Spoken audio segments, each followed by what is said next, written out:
Olá, igreja, que tal a gente começar o dia com uma reflexão, né? Por que começar o dia com uma reflexão? Para dar uma primícia para ele, o seu primeiro momento do dia para o Senhor, né? A Bíblia relata que Abel deu de suas primícias para o Senhor, e já o Caim foi lá e catou uns negócios lá e levou, mas Abel deu a primícia, deu o primeiro para o Senhor. Primeiro o Senhor, depois eu. Colocou Deus em primeiro lugar. Então, vamos começar o dia com uma reflexão. Por isso que eu coloco esses vídeos de manhã. Então, eu sei também que provavelmente você é um leitor de Bíblia.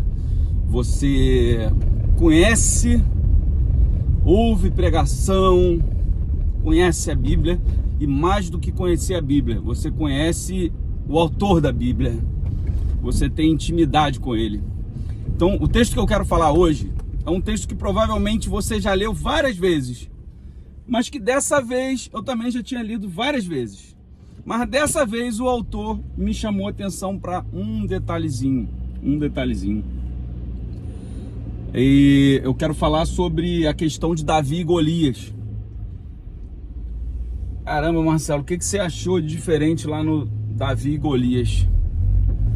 Quando Golias chega, a Bíblia descreve Golias detalhadamente. Altura, tamanho da lança, capacete de bronze, uma couraça escamada, pesada, de metal. Descreve até a caneleira que Golias usava, descreve a armadura, descreve que ele tinha um escudeiro. Então, faz questão de dar ênfase na força e no poderio bélico de Golias. E Golias chega e afronta o exército de Israel. Então, já começo meditando sobre essa palavra, afrontar. Afronta é quando você desafia ofendendo.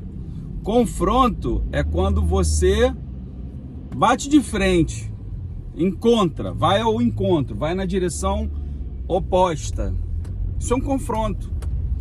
Confrontar uma pessoa não precisa ofender, é só você expor um ponto de vista. É aquela coisa de ter um prédio torto, você constrói um prédio reto do lado. Um confronto pode ser simplesmente você colocar um espelho diante da pessoa para ela se enxergar e cair em si. Então, o que essa palavra fez comigo foi me confrontar. Deus me confrontou quando Ele me mostrou um detalhezinho. Vou chegar lá. Primeira coisa, Golias fala o seguinte: vamos fazer o seguinte, não vamos exército contra exército não. Vamos fazer o seguinte, manda um cara daí e contra eu aqui, quem ganhar, ganhou. E o outro povo se torna escravo. Quero destacar uma coisa para você. Quando o povo hebreu sai do Egito, tem um comentário lá no livro de Êxodo que fala que eles eram muito numerosos. Então, o povo do Egito, Faraó, seus príncipes, estavam preocupados com o efetivo, com o quantitativo dos hebreus. Então você percebe que se eles fossem todos de Israel contra todos os inimigos, eles seriam muito provavelmente maior número. Então a primeira coisa que eu quero falar, não foi isso que me confrontou, eu estou falando para você, isso também me chamou a atenção. Não jogue conforme as regras do inimigo. Pare de querer dialogar com o inferno. O inimigo vai te fazer propostas que com certeza são desfavoráveis para você. Parecem boas nesse momento, mas você vai ver as consequências no futuro. Então ele sempre vai colocar um cálice, um manjar, né? Algo que parece bom, mas vai te custar caro. Daniel, ele se recusou a comer dos manjares do rei até porque não era questão só dos manjares, mas porque os manjares estavam sendo servidos nos utensílios do templo. Imagina, você usar objetos sagrados para uso e desfrute pessoal. Aquilo que é sagrado. E aquilo que é para o seu uso pessoal, é para o seu uso pessoal. Quando Deus descreve, glória a Deus, que maravilha a lembrança, obrigado. Quando Deus descreve como fazer o incenso, nós somos o bom perfume de Cristo, aí não vou entrar em detalhes sobre o gálbano, o estoraque, não vou entrar nesse detalhe, mas ele fala, esse perfume é meu, é para mim, não é para perfumar a sua casa, não é para você cheirar, esse cheiro só eu posso sentir.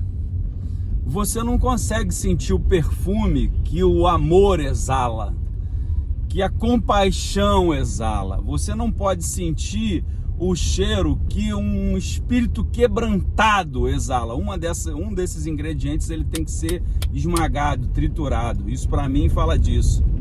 Deus não resiste a um espírito quebrantado, triturado, como a oração de Ana, mulher de Eucana, que chega lá e chora na presença,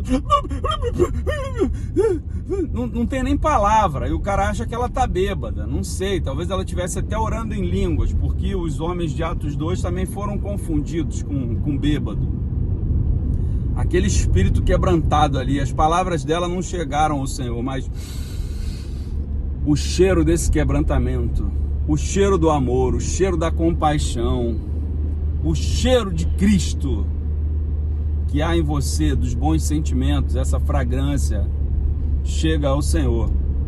Então tem coisas que são só para o Senhor, não são para você.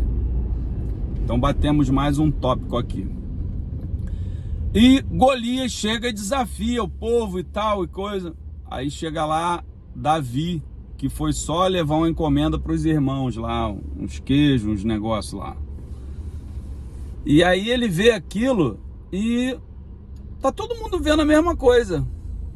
Tá todo mundo vendo o Golias desafiando. Você entende que tá todo mundo vendo aquilo que você tá vendo? A afronta que tá acontecendo. Todo mundo tá vendo o que os políticos estão fazendo. Tá todo mundo vendo o que o inferno tá fazendo, o que a mídia está fazendo, o que o cinema, o teatro estão fazendo, o que os jornalistas estão fazendo. Você entende que todo mundo está vendo, mas nem todo mundo vê do mesmo jeito. Nem todo mundo tem a mesma fé. O que Davi viu?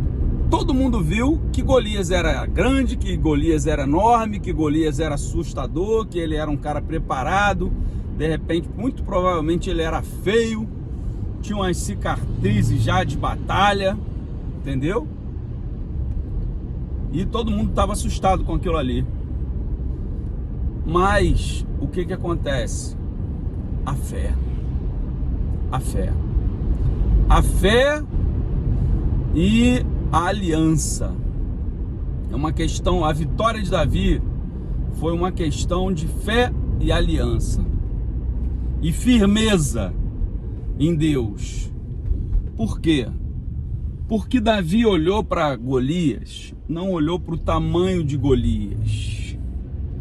Ele falou assim: quem é esse incircunciso que afronta o Deus de Israel? Quem é esse incircunciso que afronta o Senhor dos exércitos? Então qual a diferença de Davi para Golias? Ah, óbvio, né, Marcelo? Ele era circuncidado, Golias não. Mas aí que veio o confronto. Qual a diferença de Davi para os guerreiros do exército de Israel que estavam ali enfileirados para a batalha? Se todos aqueles homens eram circuncidados também, inclusive os irmãos de Davi que estavam ali, todos eram circuncidados. Qualquer um que fosse venceria aquela batalha. Mas as pessoas estavam ali olhando com os olhos naturais, não estavam olhando com uma visão sobrenatural, não tinham confiança nem em Deus e nem em si mesmos. Por que nem em Deus nem em si mesmos? Nem em Deus porque eles não acreditavam que Deus os daria vitória, e nem em si mesmos, provavelmente porque eles se conheciam. Como assim se conheciam, Marcelo? Sabiam que o seu amor por Deus não era lá essas coisas. Você vê que quando os homens são desafiados a começar a apedrejar aquela mulher que foi pega em adultério, Jesus fala: aquele que não tiver pecado pode começar, atira a primeira pedra. E foi saindo um por um. Então, aquela batalha não tinha a ver com justiça, não tinha a ver só com fé, tinha a ver com santidade, porque ali muitos não se sentiam dignos da aliança com Deus, porque homens pecadores. E Davi, ele fala: eu vou atirar a primeira pedra, eu vou levar 5 pedras e vou atirar a primeira pedra, e se for preciso vou atirar a segunda, e a terceira, a quarta e a quinta. E há quem nos ensine que aquele gigante ali ainda tinha mais 4 irmãos, por isso Davi levou 5 pedras. Então Davi estava pronto para atirar a primeira pedra, não porque ele não tivesse pecado, mas porque ele tinha fé na aliança, e Davi já entendia da graça do Senhor, da bondade do Senhor. É como Jesus perguntando para Pedro: Pedro, tu é o cara mesmo? Você me ama mais do que esses outros? Ah, eu amo, Senhor. Eu amo, eu sou o cara, eu sou o tal. Pedro, antes que o galo cante, você vai me negar 3 vezes. E Pedro negou. E depois Jesus pergunta: Pedro, tu me ama mesmo? Tu tá com aquela disposição igual a de Davi? Acredita mesmo que você tem uma aliança comigo e tu é o cara? Vai chegar, vai enfrentar o Golias? Eu orei para que tu não caísse, porque o Satanás pediu para te peneirar como trigo, e eu orei para tu não desfalecer. E aí? Como é que tá a tua fé nesse contexto aí? Como é que tá o teu amor por Jesus? Está igual o de Pedro, que teve a disposição para puxar a espada, mas depois saiu correndo? Ou tá na disposição igual de Davi? Porque eu quero te dar a chave para você vencer esse desafio. Vai lá e pega essas pedras. E entenda o seguinte: não é na tua força. Um hábito que eu tenho durante a intercessão, quando eu me coloco diante de algum desafio, recentemente fui afrontado por forças espirituais, porque nossa luta não é contra carne nem sangue, num determinado ambiente, que não era o meu. E nesse ambiente, eu vi que tinham, vamos dizer assim, ídolos do lar, tefilins. Vou até descrever. Tinha uma caneca com... A caneca era no formato de uma cabeça de bode. Tinha um quadro da Diana de Éfeso na parede. Quadro mesmo de Diana de Éfeso. E tinha um quadro, não só um quadro, mas um quadro e uma estátua de metal do Don Quixote. O Don Quixote, ele é uma figura que enfrenta inimigos inimaginários, é um cara meio lunático. Esse é o arquétipo, né? Encontra inimigo onde não existe. Ele vai contra um celeiro achando que é um monstro, um dragão, sei lá o que, nem me lembro desse livro. A Diana de Éfeso é a caçadora, né?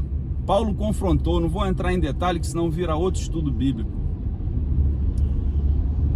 E a cabeça do bode, você sabe, né, mano?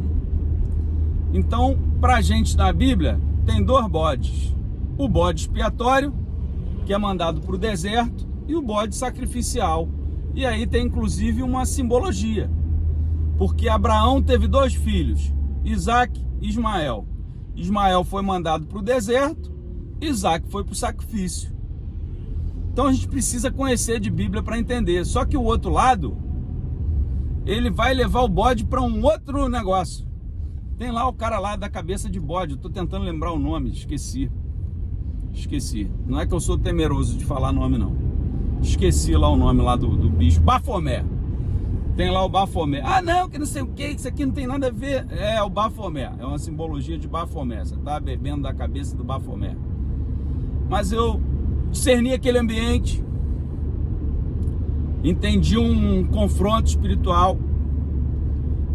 E aí, como é que eu fui para a batalha? Não é na minha força. Não é na minha força, lógico que não. Tem uma cultura familiar ali, tem ídolo do lado. Fui na cozinha da casa e comecei a oração por lá. Falei, Senhor, eu quero declarar nessa atmosfera aqui espiritual, que todo ambiente é espiritual, que eu, por mim mesmo, eu não tenho poder para nada, para absolutamente nada. Mas o Senhor pode. Eu de mim mesmo quero confessar que eu sou um homem falho, que eu sou um homem pecador e que eu não tenho autoridade contra essas hostes espirituais do mal. Mas eu digo algo, eu vou contra essa estrutura que perturba essa casa, na força do Senhor nosso Deus. Que foi isso que Davi fez, foi essa chave. A chave de Davi, talvez seja essa, não estou afirmando. A chave de Davi, a chave que abre todas as portas, a chave é Jesus. Jesus tem a chave para abrir toda e qualquer porta e ninguém consegue fechar. Jesus tem uma chave que, se ele fechar qualquer porta, ninguém consegue abrir. Jesus é essa chave. Jesus é um nome acima de todo nome, é o poder. Jesus, tudo foi feito por ele e para ele. Então vamos entender aqui o que a gente tira dessa lição. Primeira coisa, fé. Segunda coisa, entender que o nosso poder se aperfeiçoa, aleluia. O nosso poder se aperfeiçoa na nossa fraqueza. Então nós não vamos em nosso nome, nós vamos no nome do Senhor. Outra coisa, pegue as pedras. Pegue as pedras, confie que Deus vai fazer. Quando você for afrontar o inimigo, você fala, você vem contra mim com lança e escudo, eu vou contra você na força do Senhor nosso Deus.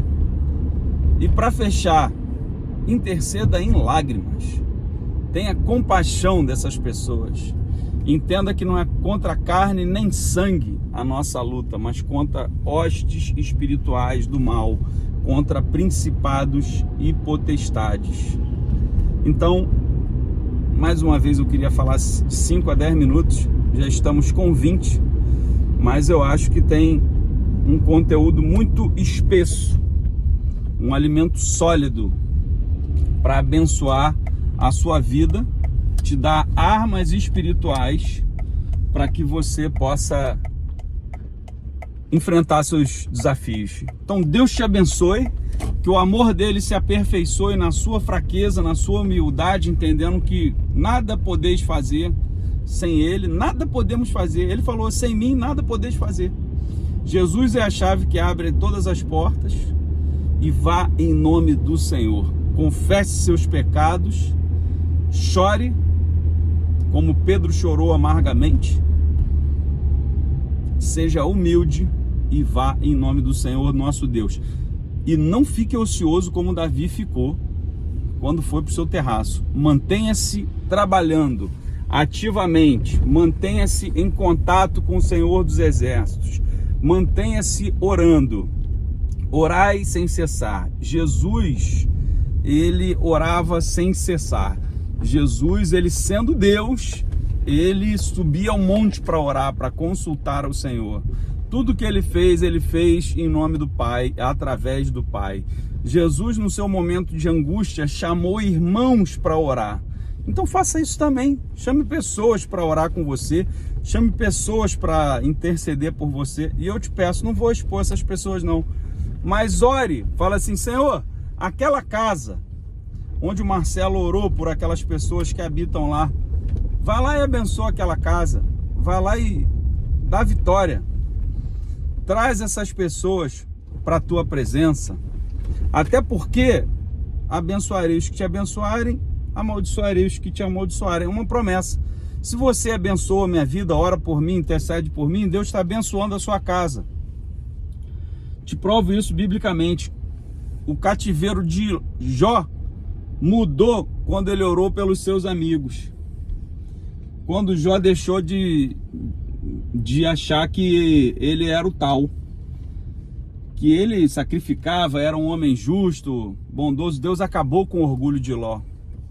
Deus acabou com essa estrutura de orgulho, porque Deus fala do Leviatã, essa carcaça de um jacaré, um crocodilo, que tem uma pele que é impenetrável.